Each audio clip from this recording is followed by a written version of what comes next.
Comme souvent dans les opéras, nous allons terminer sur du vivace, un peu sur le mode de Verdi avec Vittorio Craxi, qui est un ancien secrétaire aux affaires étrangères d'Italie. Merci d'avoir autant patienté. Et merci. C'est votre solo. Ah oui, merci. Tout d'abord, merci pour l'invitation. Et je trouve que tout le monde est fatigué. Je pense que vous ne voulez pas écouter une conférence d'un Italien qui parle en français pour une demi-heure comme ça. Je fais quelques réflexions d'ordre général sur cette dialogue, sur cette conférence. Mais tout d'abord, je vais remercier Mesri Haddad qui était dans les années du printemps arabe un homme qui a maintenu une certaine cohérence avec ses idées, un certain point de vue sur des choses, parce que on l'appelait printemps, mais à un certain moment, on a découvert que c'était un printemps, plutôt un hiver, par certaines raisons.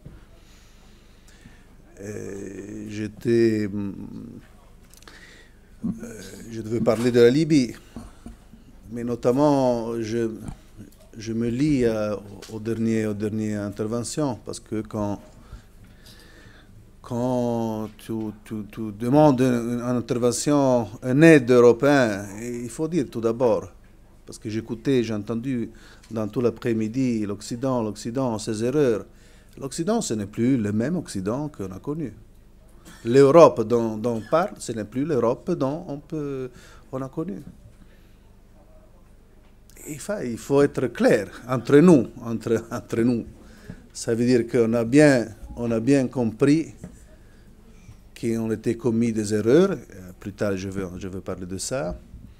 Mais aussi, si c'est passé 4 ou 5 ans, et dans le domaine de la maison, dans notre périmètre naturel, si on n'a pas trouvé le moyen, la force pour gérer une transition difficile, et on a abandonné, on a laissé seul, il faut le dire, le pays.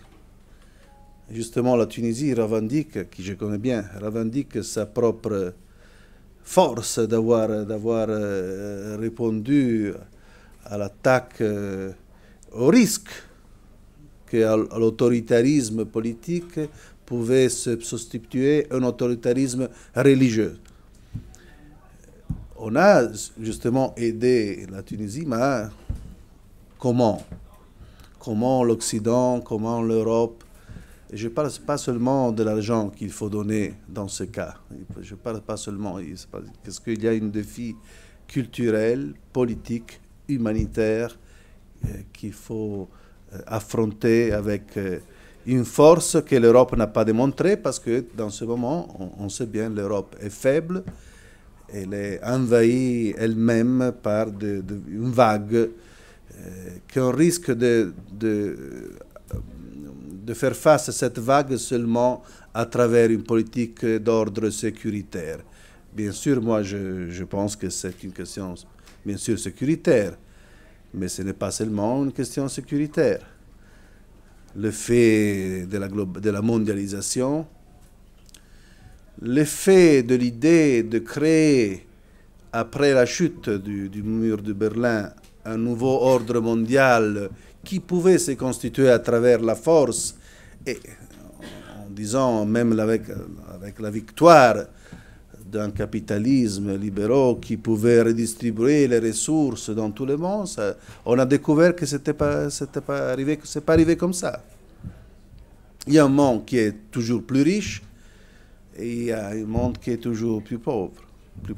Je ne veux pas citer le candidat du démocratique américain, mais s'il arrive même les États-Unis à s'apercevoir qu'il y a un problème de déséquilibre dans le monde, ça veut dire qu'on est arrivé à la fin dans la nécessité de répondre avec une politique virtueuse qui ouvre ses yeux.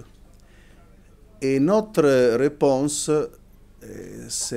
parfois c'est ambigu, pour ne pas dire contradictoire. Vous voyez, par exemple, ce qui s'est passé cette semaine. L'Autriche ferme ses frontières et hier, à Londres, gagne et devient maire un Pakistan. C'est une contradiction. Moi, je pense que naturellement que le maire de Londres, c'est un peu mieux que la fermeture des frontières sur le Brennero. Mais ça veut dire que l'Europe, et même le pape, face aux leaders européens, hier, a dit, bon, qu'est-ce que vous... dégagez-vous, faites quelque chose pour démontrer qu'il existe encore une Europe qui peut donner, qui peut imaginer, qui peut donner un ordre, une idée, fondée notamment, bien sûr, sur le droit humain, sur la justice sociale, sur la solidarité, et aussi en gérant cette question religieuse, cherchant de bâtir une nouvelle forme de présence religieuse musulmane dans nos pays. Parce que c'est clair que si c'est seulement l'Arabie Saoudite ou le Qatar ou les autres qui financent les églises, chez nous, on doit faire, par exemple, je parle de l'Italie, il faut commencer à imaginer à faire ce qu'on fait pour l'église. Ça veut dire qu'il faut donner un pourcentage dans la déclaration des impôts pour aider l'Église. Déjà, on le fait. Pas moi. Déjà, on le fait. 5%. Il faut donner aussi.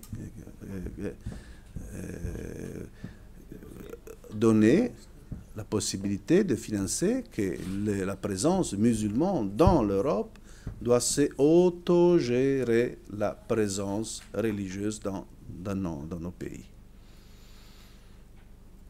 L'affaire libyenne, vraiment, je parle vraiment en 5 minutes, c'est vraiment une contradiction, c'est un paradoxe de ce qui s'est passé.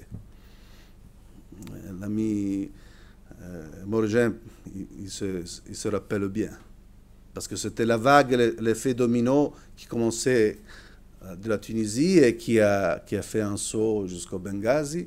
Ils ont commencé à faire des manifs contre Gheddafi,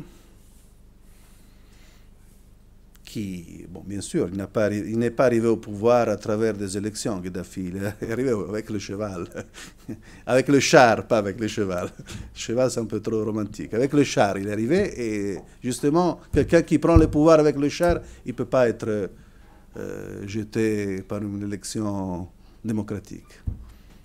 Mais l'erreur, c'était grave. Je parle de nos erreurs, des erreurs italiennes. Ce que nous, on avait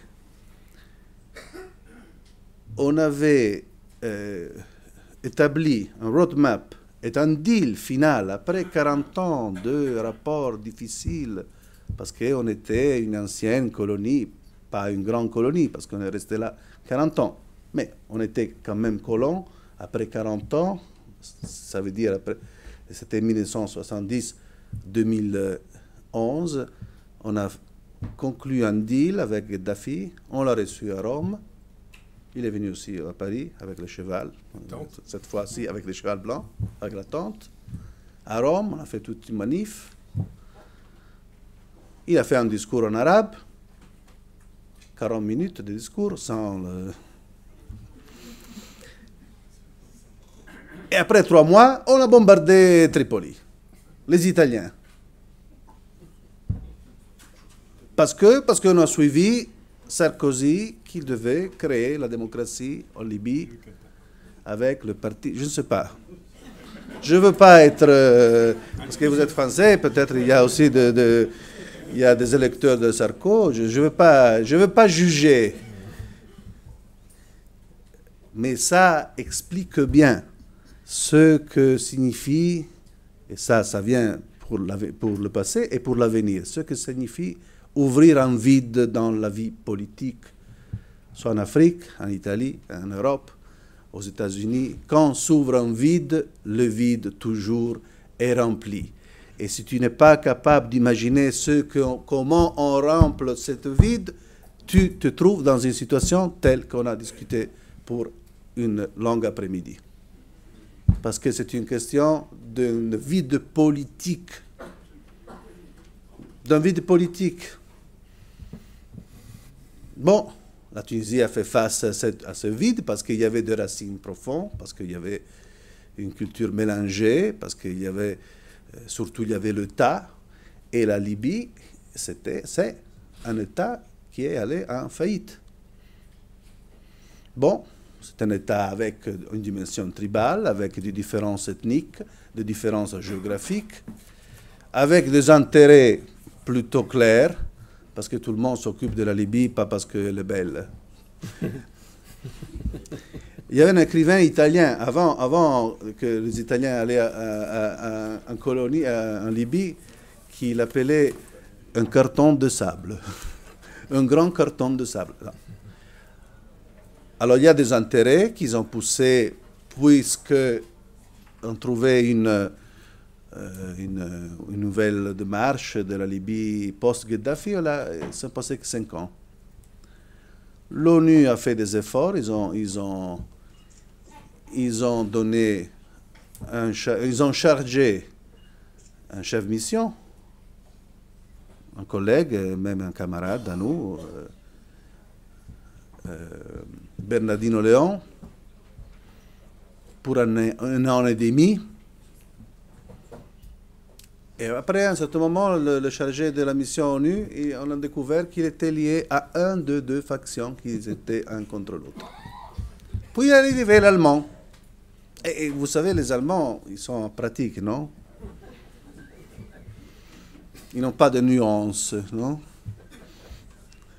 Je ne sais pas comment l'Allemand parlait avec les Libyens, mais je ne veux pas savoir, je ne veux pas le savoir. Voilà, et ils ont créé le gouvernement. C'est un deal qui regarde le 100% de Libyens. Non, c'est un deal, on a fait un deal de 75%. C'est beaucoup, quand même. Ça veut dire, c'est une réconciliation nationale, disons, partielle. Bon. Alors, la communauté internationale désire aider cette transition libyenne.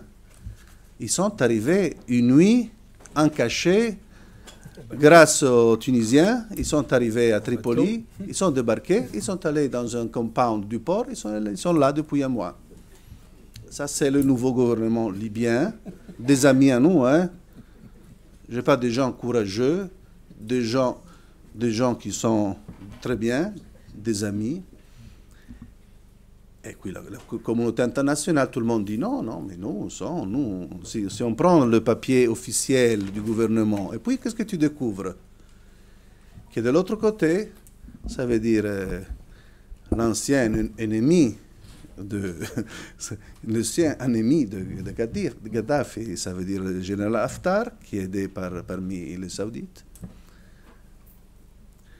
qui est armé par des pays occidentaux. Je fais comme Mohamed Dalan. Je ne dis pas lequel pays occidental, comme ça. Ça, c'est la question. Alors, moi, je rigole naturellement, mais il faut faire vite, mais il faut savoir comment recréer une condition, parce qu'il y a un problème. Premièrement, il y a un problème de la population civile libyenne, parce qu'il y a des gens qui meurent de faim. Okay? Qui n'ont plus la maison, qui sont en conditions terribles. First of all, il y a un problème de building constructions. Il faut refaire un État.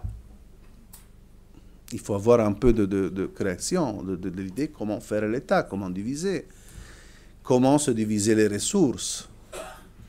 Parce que c'est clair comment le général Haftar veut déterminer les ressources. Le général Haftar, c'est un type un peu curieux, parce que il ne veut pas respecter la loi de Dieu, et je le comprends. Ok, il est laïque. Mais il ne veut même pas respecter les lois internationales et le droit international. Et ça, je le comprends moi. Alors, il faut créer des conditions, mais il faut que les puissances qui sont intéressées aux ressources de la Libye, ils jouent avec le visage pas masqué. Voilà. Ça, je le dis, je ne sais pas que je ne m'adresse pas au gouvernement français, au gouvernement anglais ou à des autres gouvernements, parce que ça, c'est la chose la plus horrible. Parce que l'attaque dont on a parlé tout à l'heure, de Ben Gardan, bon, oui, c'était l'ISIS, les jeunes, oui, c'était les jeunes armés par des armes qui n'étaient pas construites en Libye, hein? Automatiques, neuves, et qui paye. Et qui paye. Alors, il faut savoir que cette industrialisation et que cette utilisation de ISIS, qui, comme c'est un peu comme dans les comédies, non, Goldoni. Non, c'est plutôt Ionesco. Ah. Que tout le monde, ça arrive, l'ISIS arrive, et il n'arrive jamais, il arrive des autres. En attendant Godot, ils arrivent, ils attaquent, ils sont... Mais il y a des autres. Ou le désert des Tartares. Alors, il faut vraiment créer des conditions neuves et sur le plan, je dis, sécuritaire, parce que cette vague qui peut arriver du sud de l'Afrique, si on n'a pas dans 6 mois, qui envahissent la Tunisie, qui préoccupent la Tunisie, qui ne peut pas créer le mur. C'est une mesure que je considère d'émergence. Mais on ne peut pas penser qu'on résoudre le problème du monde en baptisant des murs. Qu'est-ce qu'on fait? C'est la globalisation, tout le monde voyage, tout le monde... Et il y a des murs. Netanyahu, chaque mois, il fait un mur un peu plus grand, comme ça, il se protège. Et chaque mois, et les Tunisiens, ils doivent faire le mur, les Autrichiens, ils doivent faire le mur. Et en attendant, naturellement, l'autre Godot, que sont les élections américaines, en espérant que la nouvelle gérance de la plus grande puissance internationale